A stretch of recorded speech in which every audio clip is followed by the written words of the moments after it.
Graça e paz. Eu quero convidar vocês neste instante a um momento de reflexão da palavra de Deus, podermos investir um tempo refletindo sobre essa palavra e trazendo mensagens para o nosso coração. Quero te convidar a refletir sobre o texto de Lucas, capítulo 10, versículos 25 a 37. Lucas, capítulo 10, versículos 25 a 37.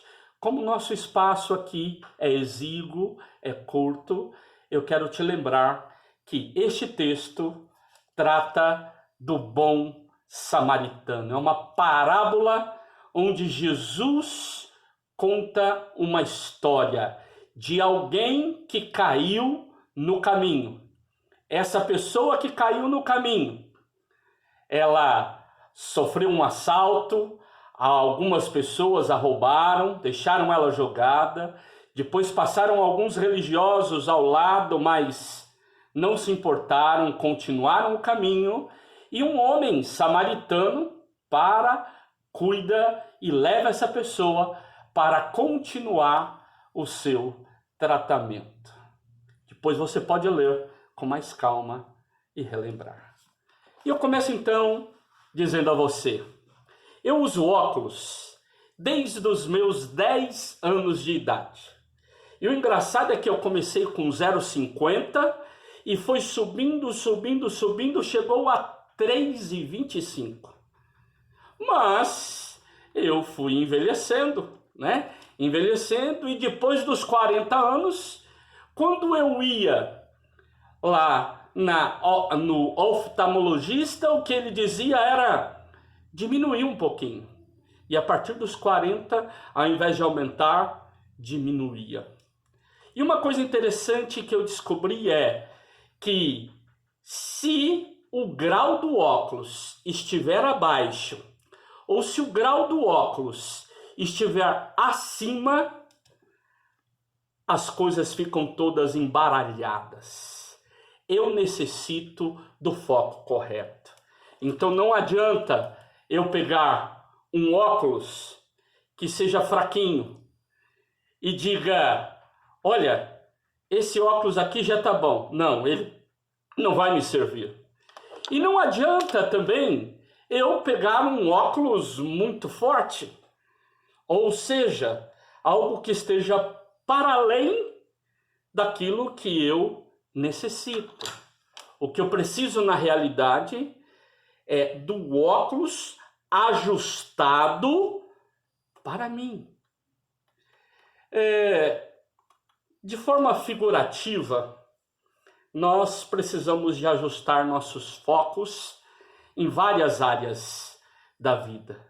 Precisamos avaliar as nossas lentes. Se necessário, precisamos trocar. Num tempo como este que vivemos, às vezes, em meio a um caos como que nós estamos vivendo, com a Covid-19, com pessoas morrendo, ainda vemos pessoas com lentes equivocadas, com óculos inadequados, com lentes que prejudicam enxergar as coisas corretamente. Quando a gente olha para o texto, o que a gente vê é que trata-se de um texto do Evangelho. E vocês, como estudaram e estão estudando sobre os Evangelhos, sabem que essa é uma forma literária, é um jeito literário.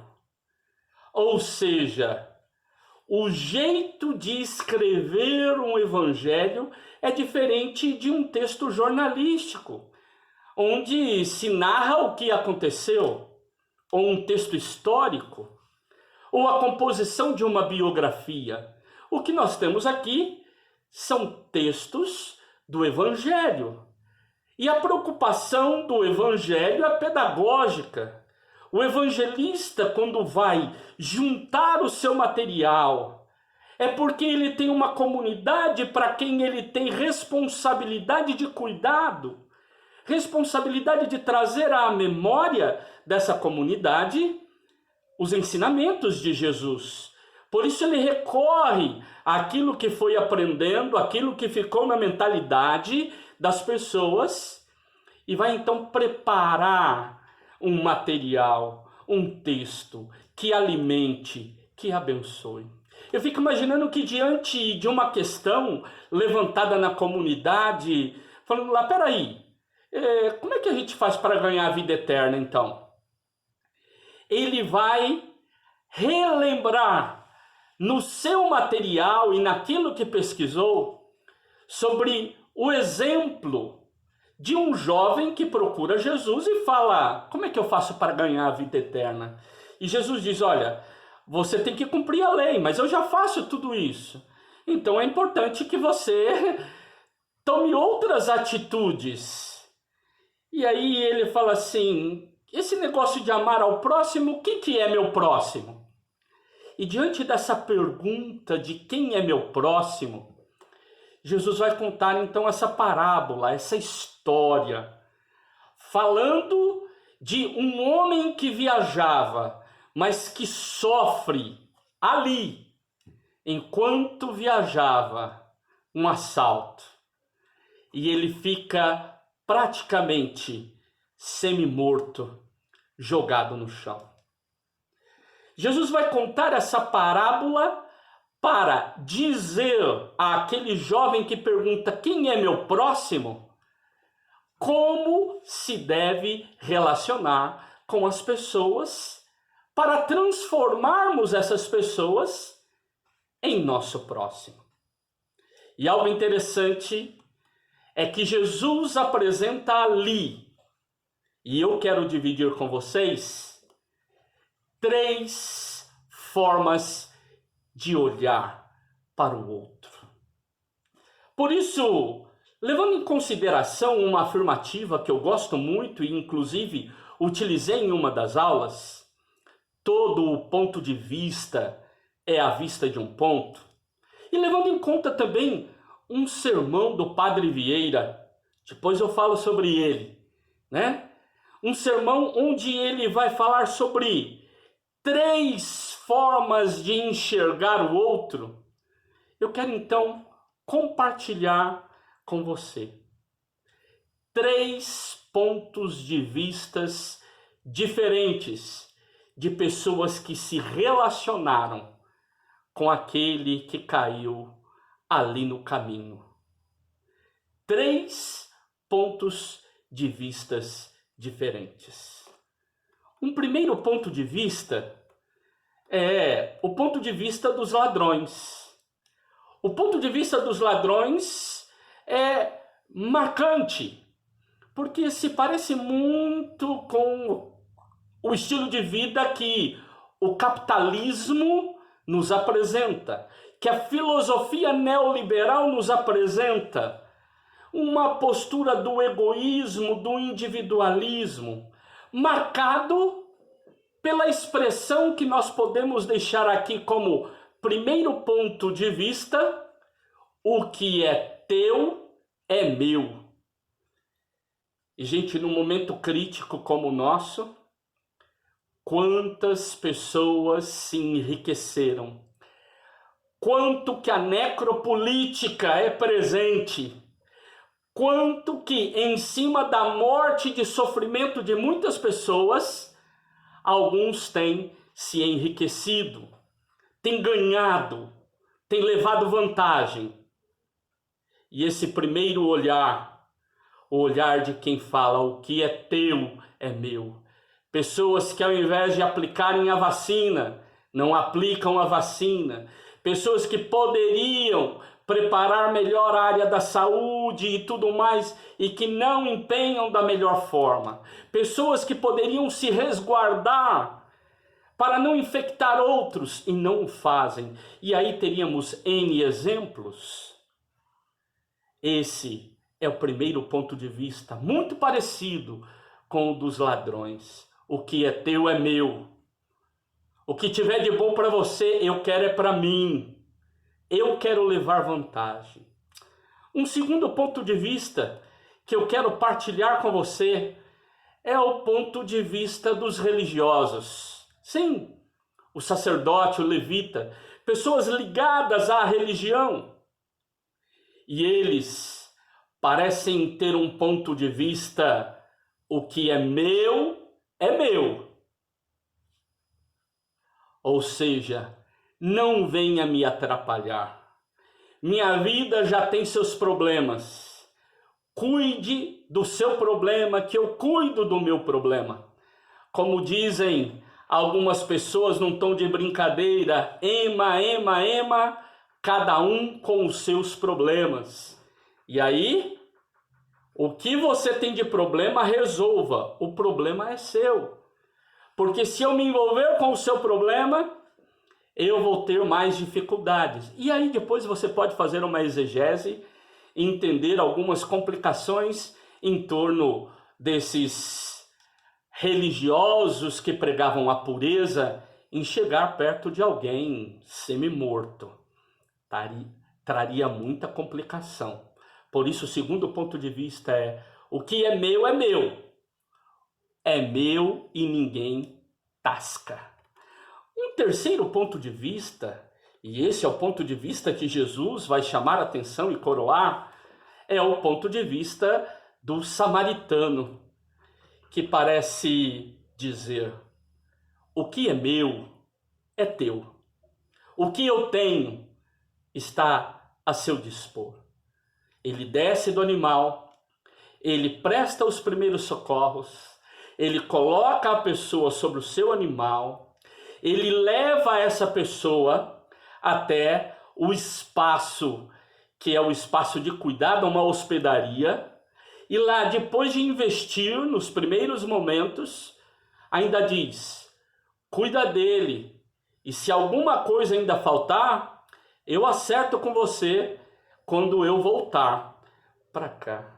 E é muito interessante, porque esse ponto de vista do samaritano é o mais próximo daquilo que Jesus pregava: o amor, o altruísmo, a misericórdia. A misericórdia é ser capaz de entrar na miséria do outro, é colocar o seu coração na miséria do outro, é ser capaz da empatia, do sentir dentro e olhando para o sofrimento do outro. Ele olha para a necessidade do outro e ajuda. É muito interessante porque na língua grega, a qual foi escrito o texto bíblico e fala de amor, nós temos algumas palavras nessa cultura grega para nos ensinar sobre amor. Por exemplo, você tem uma forma de amor nos escritos clássicos, por exemplo, lá no Banquete, que fala de um amor que está ligado ao eros. O eros é o amor desejante. É aquilo que eu desejo ter. Não está ligado apenas a questões sexuais. Há uma banalização da ideia do eros, quando se tem essa ideia muito ligado ao erótico hoje, do sexo apenas. Mas o eros é o desejo. E eu desejo muito algo. Esse amor eros, quando ele alcança o que queria, ele deixa de amar. Porque o ato de amar é este ato desejante. Você tem o amor storge. O amor storge é aquele amor marcado pelo laço de família, laço consanguíneo, pela afetividade. Eu posso brigar com o meu irmão, mas se alguém brigar com o meu irmão, eu defendo. Eu saio de casa brigado com o meu irmão, mas chego na escola, alguém mexe com ele, eu estou do lado do meu irmão. Quer dizer, é aquele amor ligado a laços de família, compromissos de tradição, de família. Há uma outra forma de amor também, o amor filéu, e esse a Bíblia fala. o amor de amigo, de amizade, de construção de relacionamento, e é mais ou menos assim: eu te amo, tu me amas, nós nos amamos. Se você não me ama, não te amo e não nos amamos. É necessário uma troca, é uma construção a partir de amizade, é uma construção que corresponde. Mas há uma outra forma de amor, e é essa forma que o texto sagrado nos ensina muito, que é o amor agapau. É um amor muito maior. Ele é maior do que o eros, estorguê, filéu. É o amor de Deus. É um amor que perpassa por nós e alcança o outro. Num mundo como o nosso, temos necessitado de lentes ajustadas por esse amor de Deus. Por isso, eu convido você, neste momento difícil, que é um momento de pandemia, momento de morte, momento de dificuldades, eu e você somos chamados a amar a Bíblia, a amar aquilo que a Bíblia nos ensina e a amar ao próximo. Mas espera aí, quem é o meu próximo? Essa foi a pergunta. E a resposta de Jesus foi: não é quem é o seu próximo, mas de quem você tem se feito próximo. Desejo que você, meu irmão e minha irmã, você que está participando dessa aula hoje, possa se tornar próximo das pessoas que Deus coloca no teu caminho. Deus te abençoe, em nome de Jesus. Senhor, foi uma breve reflexão. Desejamos ser edificados por essa palavra e desejamos que a tua palavra esteja conosco.